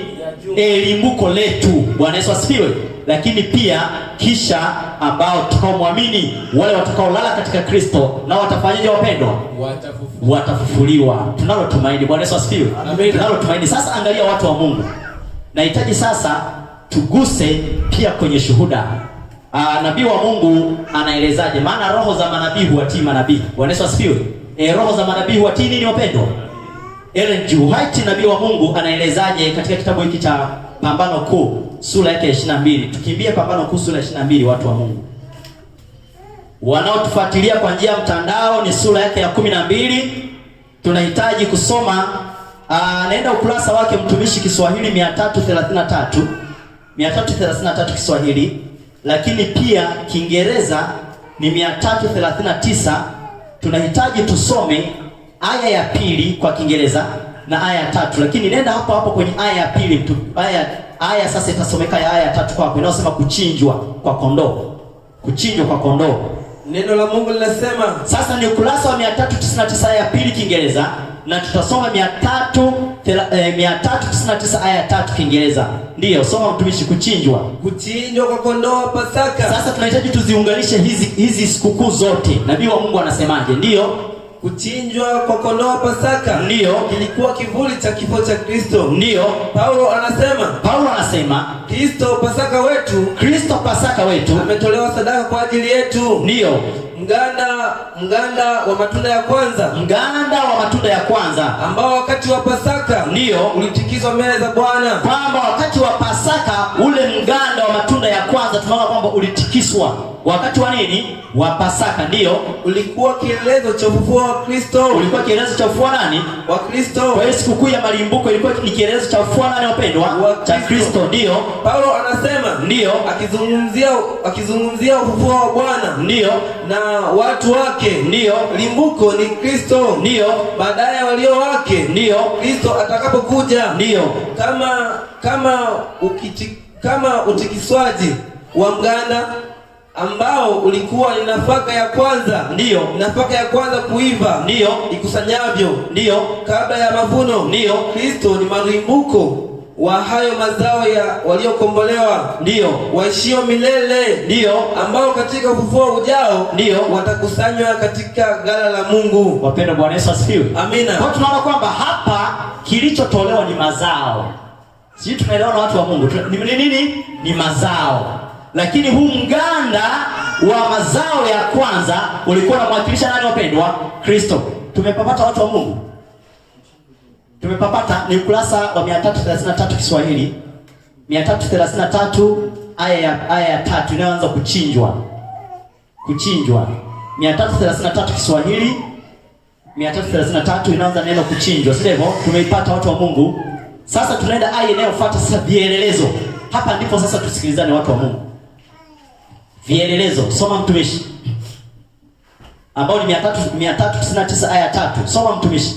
Vielelezo hivi vilitimia, ndiyo, sio kwenye tukio tu. Sasa hivi vielelezo watu wa Mungu tunavikamata sasa mpaka huku, si ndivyo? Sikukuu ya 7. Ila sasa hapa tumeshashughulika na sikukuu ngapi tu hapa? 3. Sasa hivi vielelezo, ngoja tusikilizane sasa kwenye hizi sikukuu 3 hizi tupate jambo la msingi watu wa Mungu. Vielelezo hivi, rudia. Vielelezo hivi ndiyo vilitimia, ndiyo, sio kwenye tukio tu, lakini pia ndiyo kwenye wakati, katika siku ya 14. Yaani mtumishi usiunganishe kabisa hapo, kuna pointi za msingi. Rudia mtumishi. Vielelezo hivi, nenda kwa utadee. Ndiyo, vielelezo hivi vilitimia, sio kwenye tukio tu. Sasa hivi vielelezo havikutimia kwenye tukio tu. Kwa mfano tukio la nini? La Pasaka, tukio la nini? Sikukuu ya mikate sio tiwa chachu, sikukuu ya nini? Na sikukuu zote hazikutimia kwenye tukio tu, bali lakini pia kwenye wakati, katika siku ya 14. Katika siku ya 14. Sasa tunakuja sasa kwamba maana hivi vielelezo havikutimia tu kwenye tukio, lakini pia kwenye wakati. Kwenye nini? Maana yake unapokuja utimilifu, tukio hilo linatimia, lakini na kwa wakati ule. Sasa nenda mtumishi sasa, siku ya 14 ya mwezi wa Kiyahudi, siku ile ya 14, na mwezi ule wa kwanza wa kalenda ya Kiyahudi, ambao kwa muda wa karne 15 kondoo wa Pasaka ndiyo amekuwa akichinjwa, ndiyo, Kristo akiwa amekula Pasaka na wanafunzi wake. Yesu akiwa amekula Pasaka na wanafunzi wake, alianzisha Pasaka hiyo ambayo ilikuwa kwa ajili ya ukumbusho wa kifo chake mwenyewe. Ndiyo, kama kondoo wa Mungu aichukuae dhambi ya ulimwengu. Kama mwana kondoo wa Mungu aichukue dhambi ya nini? Ya ulimwengu. Ndiyo. Usiku huo alichukuliwa na mikono miovu. Yesu usiku huo anachukuliwa na mikono miovu ili kusulubiwa na kuuawa. Maana Yesu alichukuliwa Alhamisi usiku, Ijumaa inaingia ni mkiki ili achukuliwe kwenda kufanyaje? Kuuawa. Endelea. Na kama uhalisi wa mtikiso wa mganda, Bwana wetu alifufuka. Sasa watu wa Mungu, Yesu tunaambiwa kwamba siku ile ya 14 Yesu alikufa. Bwana Yesu asifiwe. Lakini tunaambiwa kwamba kama ulivyokuwa uhalisi wa utikiswaji wa mganda, tunaambiwa kwamba kwa mfano hapa, maana baada ya Pasaka walikula mikate sio tiwa chachu, lakini walila mikate sio tiwa chachu na mboga za uchungu. Na mboga za nini wapendwa? Za uchungu. Mboga za uchungu kwa kweli zinawakilisha maombolezo au masikitiko. Bwana Yesu asifiwe. Kwa hiyo tunaambiwa kwamba katika Pasaka hiyo tunaona kwamba Yesu alipokufa kama mwana kondoo wa Mungu, wanafunzi wake walikuwa katika huzuni. Walikuwa katika nini wapendwa? Katika huzuni, katika majonzi, ambao huo uchungu ulikuwa ukiwakilishwa na ile mboga ya uchungu. Maana walitarajia kwamba atakuwa mfalme, lakini wanaona mfalme aleko wapi? Sasa si hawakuelewa unabii, kuna kitu fulani walikuwa hawaelewi. Maana wao walichukulia ya kwamba Yesu anakuja kujenga ufalme wa wapi? Wa duniani. Lakini Mungu alijua mioyo yao, aliendelea kuwasaidia hatua kwa hatua, na baadaye wakaelewa. Sasa baada ya Bwana wao kufufuka, sasa nenda sasa ile inayoendelea hapo, maneno yanayosema habari ya libuko, si ndivyo? Bwana wetu alifufuka kutoka kwa wafu. Rudi hapo nyuma, mwanzoni mwa sentensi hiyo. Na kama uhalisi wa mtikiso wa mganda, Bwana wetu alifufuka kutoka kwa wafu siku ya tatu, limbuko lao waliolala. Ndiyo. Mfano wa ufufuo wa wenye haki wote. Ndiyo. Waliofufuliwa. Ndiyo. Ambao. Ndiyo. Mwili mwovu. Ndiyo. Utabadilishwa. Maana Kristo ni kielelezo chetu alipofufuka, lakini waliolala nao watafufuka. Mwili mbovu, huu mwili wa kufa, mwili wa kuchakaa, tutabadilishwa. Ndiyo. Na ufanane na mwili wake wa utukufu. Amina. Wapendwa, Bwana Yesu asifiwe. Kwa hiyo tunaona ya kwamba kumbe hizi sikukuu hazikutimia kwenye tukio tu, lakini pia wakati. Bwana Yesu asifiwe. Ndio maana kwamba hii sikukuu ya malimbuko ilikuwa ni sikukuu ambayo ilifuata baada ya Sabato, siku ya kwanza ya juma. Yesu akafanyaje? Akafufuka. Bwana Yesu asifiwe. Lakini tunaona kwamba Yesu anakufa siku hiyo ya 14 ya mwezi wa kwanza wa kalenda ya Kiyahudi. Maana yake kwamba kwenye miezi yetu Yesu alikufa kati ya mwezi wa 3 na wa 4. Bwana Yesu asifiwe. Kati ya mwezi wa 3 na wa nini? Na wa 4. na wa 4. Unaona sasa iko hivi. Shetani hebu hii ngoja tusiingie sana. Maana nilihitaji kuiweka hivi. Ndiyo maana leo shetani ili watu waamini ya kwamba Easter ni Pasaka. Easter ni nini? Pasaka. Ili ya kwamba watu waamini ya kwamba Easter ni Pasaka. Shetani amekuja kuilinganishia pale pale. Hicho ndio nilihitaji kuzungumza watu wa Mungu. Ili kwamba shetani awadanganye watu waamini ya kwamba Easter ni nini? Amekuja kuilinganishia kwenye miezi ile ile ambayo Yesu alikufa msalabani. Easter huwa inasherehekea mwezi gani? Wa 3, wa 4. Unaona watu wa Mungu? Yesu alikufa wapi? Lakini Yesu Pasaka aliyoagiza watu wa Mungu tuisherekee ni ile ya kula mikate na nini? Lakini ikaletwa Easter, sikukuu ya kipagani, ikadumbukizwa. Ikafanyaje? Watu wanasherekea Mungu wa uzazi mwaka hadi wa nini? Lakini Pasaka sasa hivi hatuisherekei mwaka baada ya nini? Tunaambiwa kwamba kila tukutanikapo mnaweza mkapanga labda kwa mwezi au mara 2, au kwa mkapanga kwa mwezi au mara 3, au mkapanga baada ya mwezi 2 mnasherekea nini? Au mnakula nini? Pasaka. Bwana Yesu asifiwe. Yaani kadri ambavyo mtaweza kupanga kwamba Pasaka muile kwa muda gani. Bwana Yesu asifiwe. Muile kwa muda gani, sio mwaka baada ya nini? Ya mwaka. Sasa basi watu wa Mungu, nahitaji nieleze jambo hili sasa ninapoenda kuhitimisha. Maana sasa tutaendelea wakati wa mchana katika sehemu yake ya pili hapa. Nahitaji kuhitimisha jambo moja hapa. Mganda uliotikiswa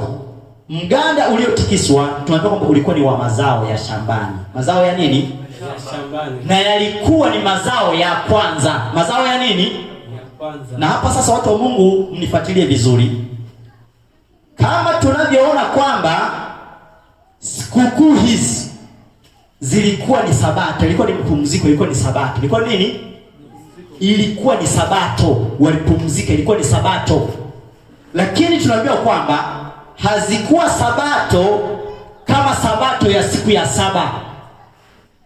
Yaani hazikuwa Sabato kama ilivyo Sabato ya siku ya nini? Maana Sabato ya siku ya 7 yenyewe ni wiki baada ya nini? Na tunaambiwa kwamba hii Sabato ya siku ya 7 yenyewe sio kivuli cha dhambi. Sio kivuli cha nini? Cha dhambi. Yaani Sabato ya siku ya 7 Mungu aliasisi kabla ya mwanadamu kuanguka dhambini. Yaani Sabato ya siku ya 7 iliasisiwa kabla ya nini?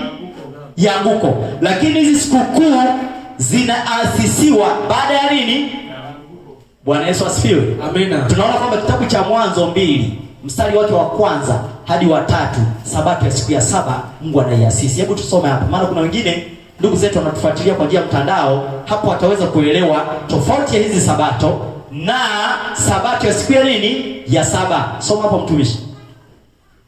Basi Mwanzo 2 mstari wa 1 hadi wa 3.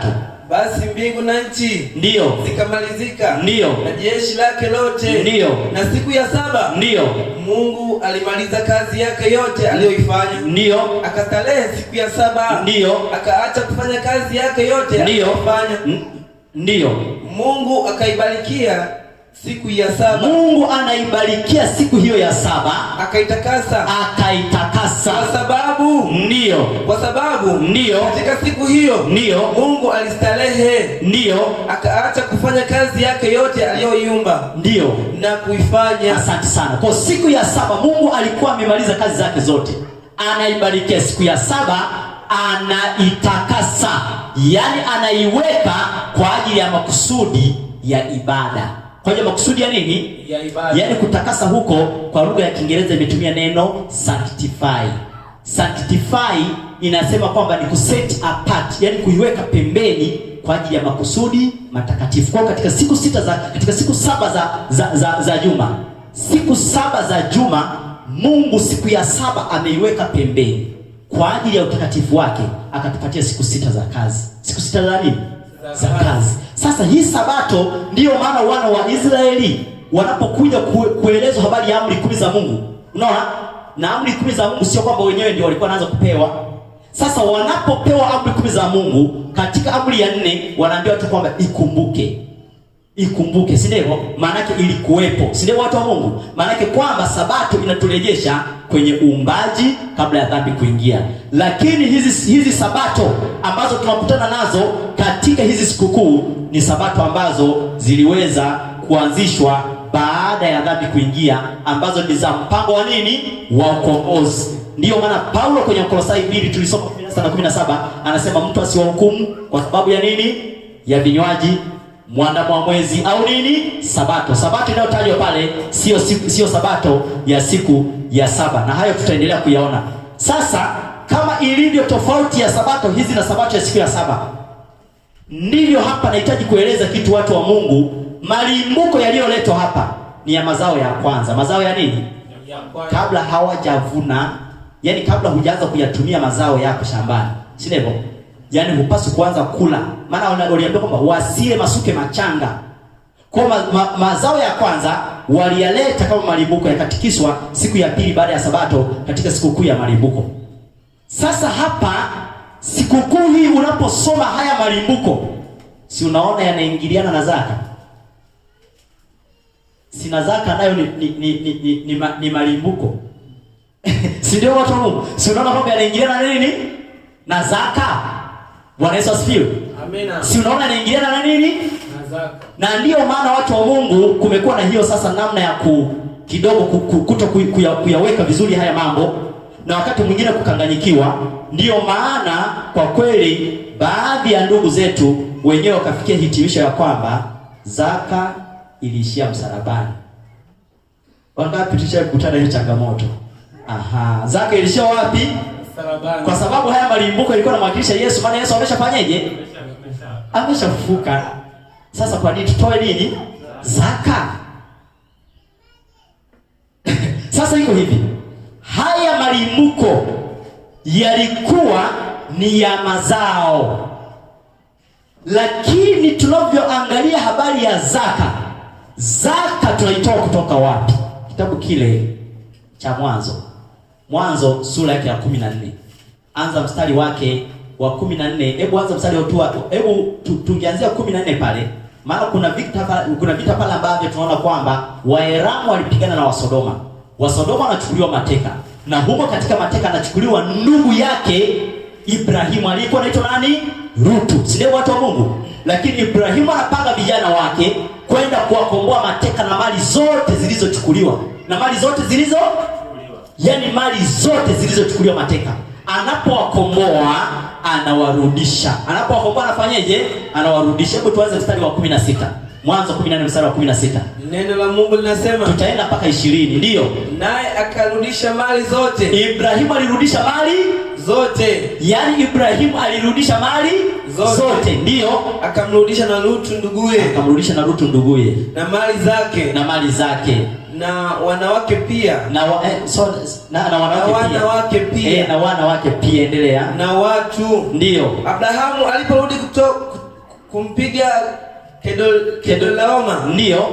Na wale wafalme waliokuwa pamoja naye. Ndio. Mfalme wa Sodoma. Ndio. Akatoka amlaki katika bonde la Shawe. Ndio. Nalo ni bonde la mfalme. Ndio. Na Melkisedeki mfalme wa Salemu akaleta mkate na divai. Naye alikuwa kuhani wa Mungu aliye juu. Huyu alikuwa ni kuhani wa Mungu aliye juu sana. Ndio. Akambariki akisema, Abraham na ubarikiwe na Mungu aliye juu sana. Ndio. Muumba mbingu na nchi. Ndio. Ahimidiwe Mungu aliye juu sana. Ndio. Aliyewatia adui zako mikononi mwako. Ndio. Abrahamu akampa fungu la 10 la vitu vyote. Abrahamu akampa Melkisedeki fungu la 10 la vitu vyote. Yaani maana yake kwamba katika vitu ambavyo vilikuwa vimechukuliwa mateka, Abrahamu anachukua fungu la 10 anampatia nani? Sasa fungu hili la 10 nayo ikiitwa tu malimbuko, si ndivyo? Ni tofauti na malimbuko ambayo yalitikiswa siku ya pili baada ya sabato, ambayo ilikuwa ikiadhimishwa katika sikukuu ya nini? Ya malimbuko. Maana hapa ilikuwa inalenga mazao peke yake. Lakini zaka haitolewi kwenye mazao peke yake. Zaka inatolewa kwenye mazao, kwenye wanyama na vitu vyote ambavyo Mungu ametubarikia.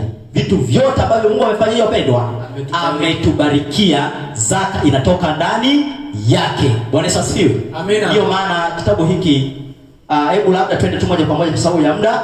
Nenda kitabu kile cha Luka 18 mstari wake wa 12. Luka 18 mstari wa 12.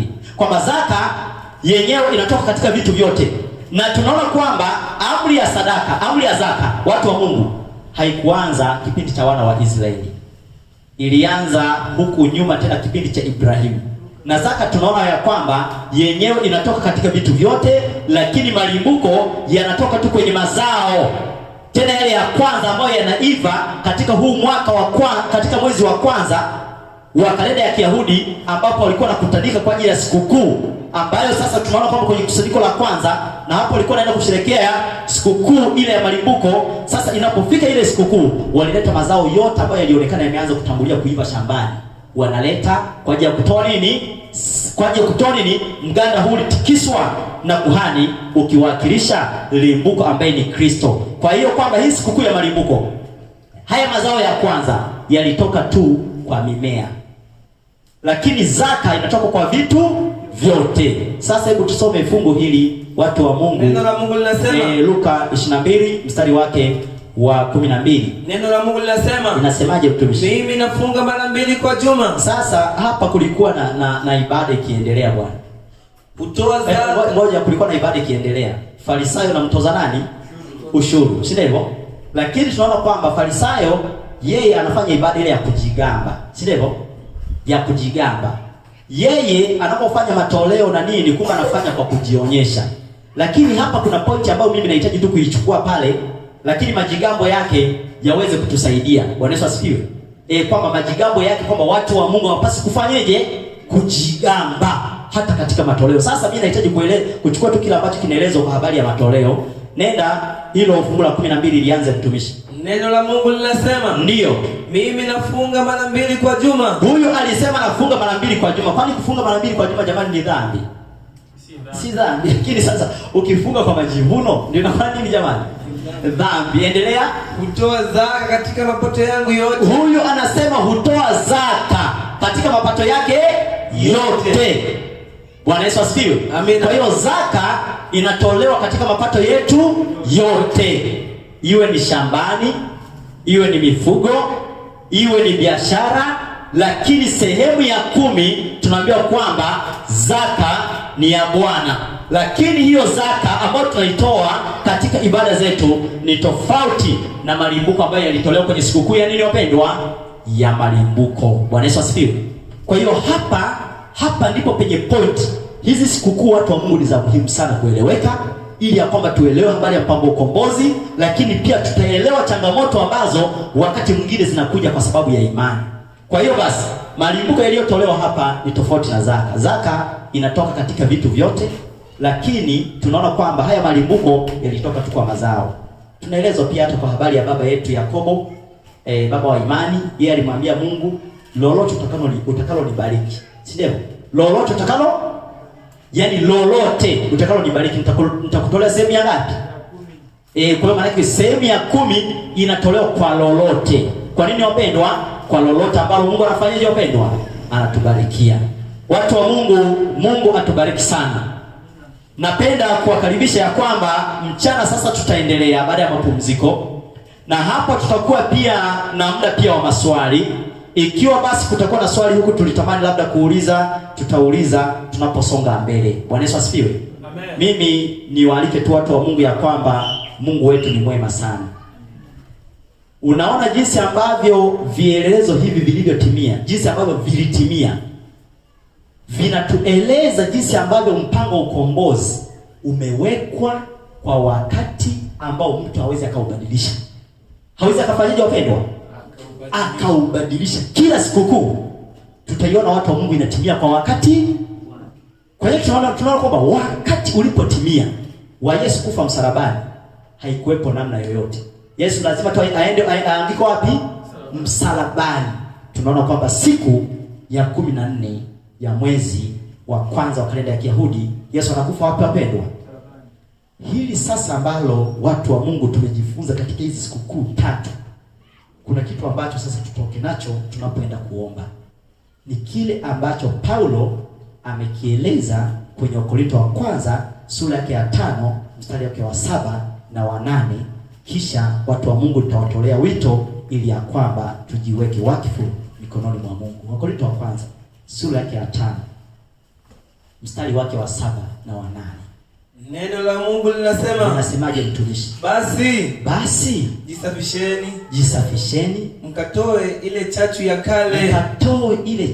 kale, mpate kuwa donge jipya, kama vile ndiyo mlivyo hamkutiwa chachu. Ndiyo. Kwa maana Pasaka wetu amekwisha kutolewa kuwa sadaka. Wapendwa, Pasaka wetu amekwisha kutolewa kuwa sadaka. Yaani Kristo. Watu wa Mungu, Bwana Yesu asifiwe. Amen. Tunachoitwa watu wa Mungu ni kujisafisha. Bwana Yesu asifiwe. Tayari Pasaka ameshatolewa. Kinachotakiwa ni sisi kujisafisha. Yaani tuwe donge jipya. Tufae watu wa Mungu kwa ajili ya wokovu. Sikukuu hizi na maadhimisho haya yanagusa kwa kina sana habari ya wokovu wetu. Kwa hiyo leo pia au watu wa Mungu, hata tunapoendelea na maadhimisho sasa, kwa mfano ile Pasaka ambayo Kristo alianzisha, tunaona bado inaendelea kuturudisha kwenye utakatifu. Lakini hatuwezi tukasubiri kula mikate isiyotiwa chachu na divai isiyo chacha na kuoshana miguu tukasema kwamba hapo ndipo nitaungama dhambi zangu. Tunaeleza kwamba swala hili la utakaso ni swala ambalo ni la siku. Kwa nini? Ni la siku. Kwa nini wapendwa? Kwa siku, kwa sababu Pasaka wetu amekwisha kutolewa. Wangapi ambao katika mchana huu wa leo wanahitaji tu kumweleza Mungu ya kwamba Mungu wangu nitie nguvu, maana peke yangu siwezi kabisa kujitakasa, lakini nahitaji msaada wa mwanao Yesu Kristo, kupitia kafara yake niweze kupata ushindi. Wangapi ambao wanaungana nami tunaweza tukapunga mkono? Bwana Yesu asifiwe. Basi niwaalike sasa watu wa Mungu tusimame na tutaimba huu wimbo wetu namba 140. Watu wa Mungu tuimbe huu wimbo kwa kutafakari sana. Wimbo namba 140. Wimbo namba 140. Pasaka wetu watu wa Mungu wameshakwisha kutolewa, hivyo twapaswa kujitakasa. Mtumishi Amoni saidia. Wimbo namba 140. Wapendwa, Pasaka wetu amekwisha kutolewa ambaye ni Kristo. Hivyo tunapaswa sasa kujitakasa. Watu wa Mungu tunapaswa kujitakasa ili tufae kuvunwa, tufae na sisi kuwa malimbuko Yesu anapokuja, ya kwamba tuweze kufuliwa, tuweze kutwaliwa na kuingizwa katika gara. Watu wa Mungu, tukiingizwa katika makao ya milele lazima tuwe tumejisafisha. Watu wa Mungu, wimbo namba 140. Natamani sasa tuuimbe kabisa kwa uzuri, kwa mtiririko, ili ya kwamba tusiweze kuacha nyuma. Mtumishi Amoni, unaweza basi, mmoja anaweza akasimama tukaungana naye hapa, ili ya kwamba tuweze kuimba wimbo huu kwa kutafakari kabisa. Watu wa Mungu, wimbo namba 140. Nitwae hivi nilivyo. Wimbo namba 140. Nitwae hivi nilivyo. Tuimbe. Nitwae hivi nilivyo, umemwaga damu yako, nawe ulivyoniita Bwana Yesu, sasa naja hivi nilivyo, si langu kujiosha, roho yangu nisamehe dhambi zangu, Bwana Yesu, sasa naja hivi nilivyo, sioni kamwe furaha moyoni, daima ni mashakani Bwana Yesu sasa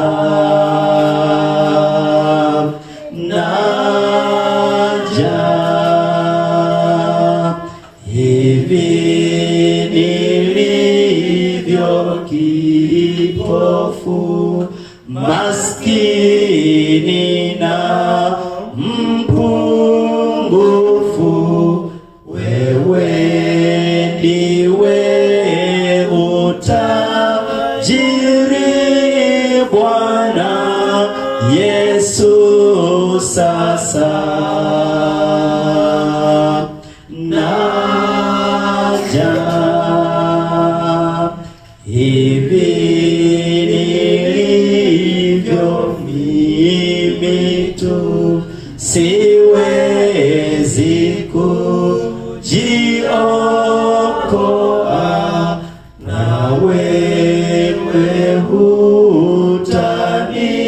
hutanikata Bwana Yesu sasa naja. Hivi nilivyo, mapenzi yamenipa njia wazi, hali na mali si sazi Bwana Yesu sasa naja.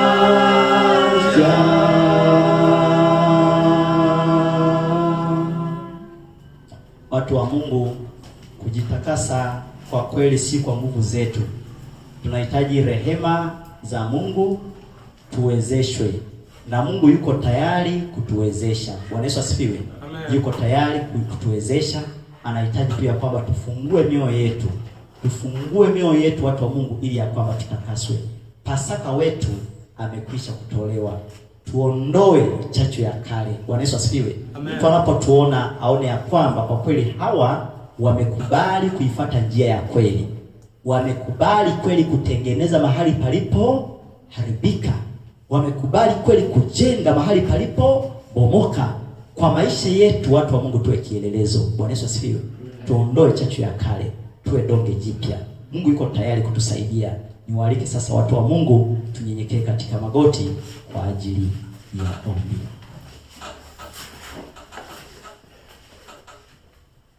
Tuombe.